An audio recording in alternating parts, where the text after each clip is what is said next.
Roti dicelupin es coklat, titotan. Segar di mulut.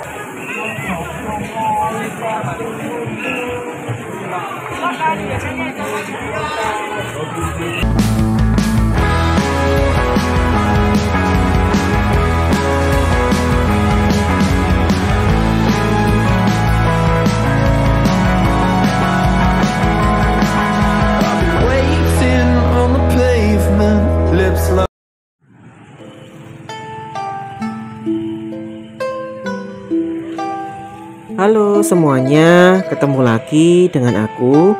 Kali ini aku akan mengajak kalian untuk berjalan-jalan berwisata kuliner di Kyakya atau di wisata Kembang Jepun, Surabaya. Sebelum berlanjut, jangan lupa untuk subscribe ya. Terima kasih. Setelah bertahun-tahun vakum, ya akhirnya Kyakya atau pusat kuliner Kyakya ini kembali hadir. Dulu itu saya terakhir kali tahu ada wisata ini tuh sekitar tahun 2006-2007 ketika masih SMA. Saat itu saya membaca koran Jawa Pos. Biasanya ada rubrik khusus pada hari Minggu yang menunjukkan atau mewartakan mengenai ramainya para pengunjung di wisata kuliner Kyakya ini. Ternyata setelah saya baca lagi, wisata ini itu hanya bertahan selama 5 tahun, dari tahun 2003 hingga tahun 2008. Artinya sudah vakum 14 tahun tidak ada lagi wisata kuliner Kyakya. Dari dulu ketika SMA, ketika membaca Jawa Pos ya, itu saya penasaran sekali bagaimana keramaian dari Kyakya ini. Sayangnya selama 14 tahun vakum ya, saya selalu ke Surabaya itu hanya bisa melihat gapura Kyakya saja, tetapi tidak bisa untuk menikmati wisata kuliner Kyakya ini. Wisata ini berada di sepanjang Jalan Kembang Jepun yang berada di sisi bagian timur dari Jembatan Merah. Nah, sebelum saya ke Kyakya ini, saya menyempatkan dulu ya di berjalan-jalan di sekitar Jembatan Merah, tepatnya ini di sekitar perkampungan Arab ya yang berada di sini ya, yang menuju ke arah Sunan Ampel. Di sini juga merupakan tempat untuk parkir kendaraan bermotor baik roda 2 maupun roda 4.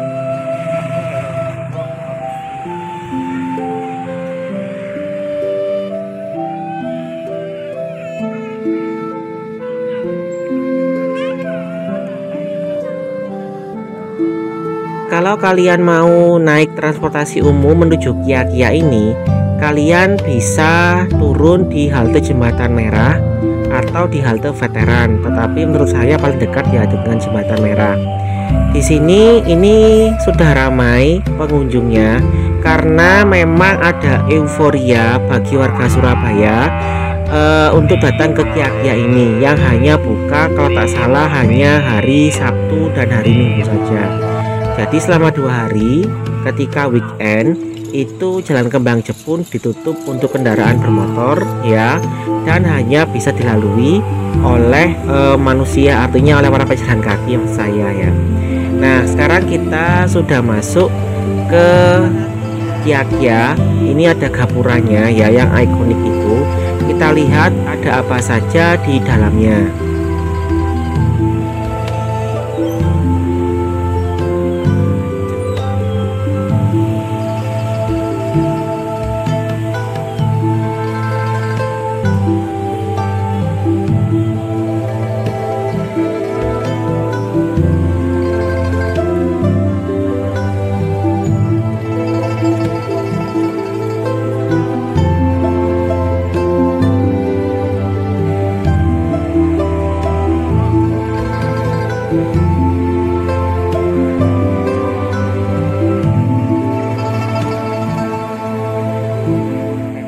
Dari informasi yang saya baca lagi, itu ternyata Kyakya ini dulu diinisiasi oleh Pak Dahlan Iskan ya. yang merupakan pimpinan dari Jawa Pos ya, Pak Dahlan Iskan, dengan wali kota Surabaya saat itu Bapak Bambang DH kalau nggak salah. Nah, selama 3 tahun awal itu Kiagya sangat ramai. Jadi saya masih ingat ketika membaca koran Jawa Pos itu selalu ada event-event yang besar dilaksanakan di Kiagya ini. Sampai saya penasaran ya bagaimana ramainya Kiagya kala itu. Akan tetapi pada tahun kedua itu mulai sepi dan akhirnya tahun 2008 berhenti untuk beroperasi. Nah, sekarang kita sudah berada di salah satu landmark ya dari Kembang Jepun. Di sini ada sebuah replika rumah Tionghoa yang biasa digunakan oleh para pengunjung untuk berfoto bersama. Tampak beberapa keluarga yang berfoto bersama di depan landmark tersebut. Selanjutnya kita akan masuk di bagian inti dari Kiagya. Ini sebelumnya ada beberapa petugas Satpol PP ya yang berjaga di sekitar lokasi untuk mengamankan suasana. Jadi yang boleh berdagang di area utama itu adalah mereka yang memiliki stand atau yang memang menyewa ya di stand Kiagya tersebut.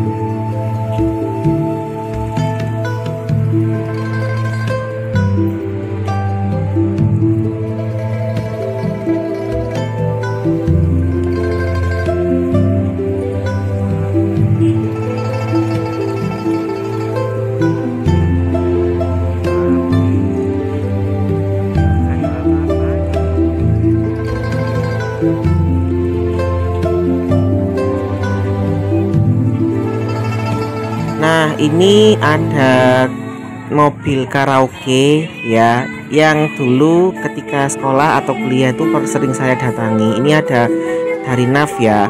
Katanya di sini tuh karaoke-nya gratis, tapi saya tidak tahu nanti ada yang nyanyi atau tidak. Lalu di sini sudah banyak pedagang makanan, mulai dari pedagang mie, kemudian pedagang es, ada pedagang bakpao dan sebagainya. Di depan itu juga ada ikon lagi ya berupa bangunan Tionghoa dan juga ada bangunan yang bertuliskan Pasar Terang. Stand-stand di Kiagya ini juga menggunakan stand yang berciri khas bangunan dari Tionghoa. Jadi kita benar-benar menikmati suasana negara China atau dari Tionghoa itu di sini.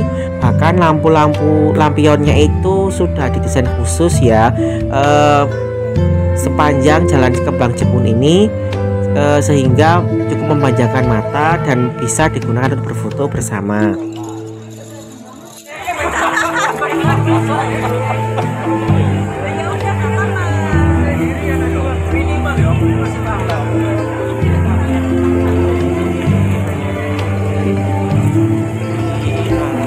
Di tengah-tengah jalan itu dipasang meja dan kursi, tapi jumlahnya cukup terbatas. Jadi mereka yang lebih cepat sampai lebih cepat tiba itu akan mendapatkan tempat duduk untuk makan dan minum.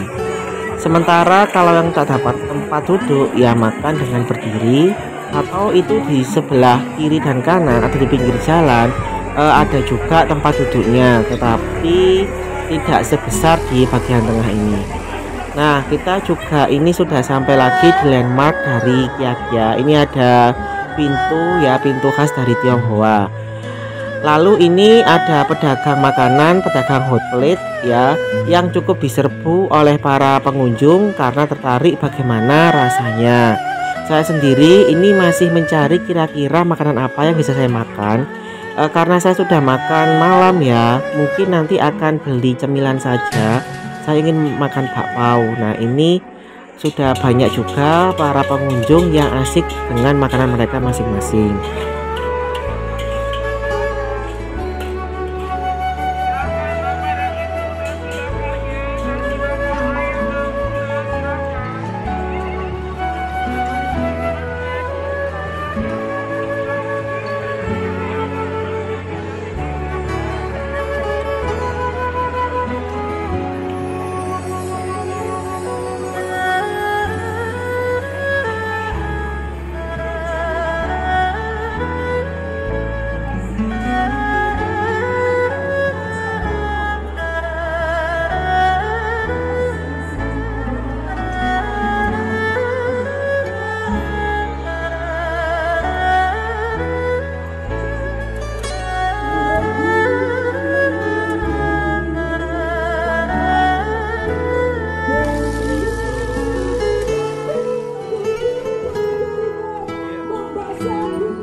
Semakin lama semakin banyak pengunjung yang datang.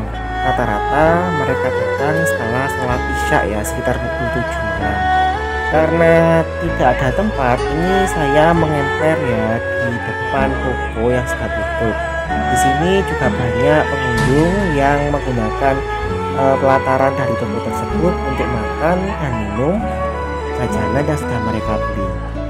Nah, tetapi ada juga beberapa tempat yang menyediakan tempat duduk. Jadi para pedagang itu sudah memiliki tempat sendiri dan mereka juga menyediakan tempat duduk yang bisa digunakan. Nah, ini bakpao yang saya pesan ya. Saya membeli bakpao isinya itu ayam jamur dan pandan. Saya makan dulu ya. Setelah makan, ini saya kembali lagi untuk berjalan-jalan dan melihat keramaian di Kia-Kia ini. Tadi itu saya penasaran dengan salah satu menu makanan, namanya makanan ayam panggang tapi bumbunya itu merah. Sayangnya ketika saya datang lagi itu sangat ramai sekali. Jadi akhirnya saya memutuskan tidak jadi untuk makan makanan tersebut. Ada juga di sini beberapa kue-kue ya, seperti ada kue lumpur, lalu ada lumpia dan sebagainya. Pokoknya kalau kalian kesini itu kalian tidak perlu khawatir, yang penting membawa uang yang banyak ya. Bisa uang cash, bisa uang non tunai, bisa berupa e-money, bisa berupa dompet digital seperti GoPay dan sebagainya. Karena banyak pedagang itu yang menyediakan pembayaran dengan kris, dengan cashbacknya masing-masing.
Karena sudah terlalu ramai ya, saya kurang suka kalau terlalu ramai. Ini akhirnya aku memutuskan untuk kembali pulang. Tapi kita akan berjalan melalui Jalan Kalimalang. Di sini itu lebih sepi karena kebanyakan pengunjung itu masuknya ya lewat Jalan Kembang Jepun tadi, tidak melalui lewat sini. Nah, ini kita berjalan menuju ke Jembatan Merah dan ternyata di sini itu digunakan juga untuk parkir kendaraan mobil atau roda 4.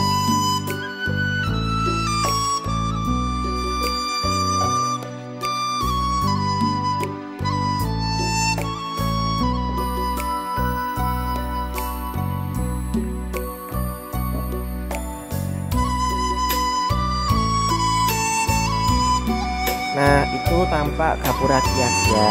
Sekarang kita sudah berada di Jembatan Merah.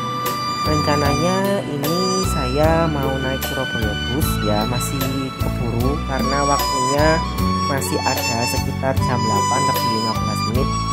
Ini saya berjalan menuju ke arah Jalan Veteran. Maunya saya mau ke Jalan Jembatan Merah ya, halte Jembatan Merah. Tetapi saya ingin melihat kondisi di Jalan Veteran. Apakah masih ramai atau sudah sepi? Oke, sekian dulu video dari aku. Sampai jumpa pada video berikutnya. Terima kasih.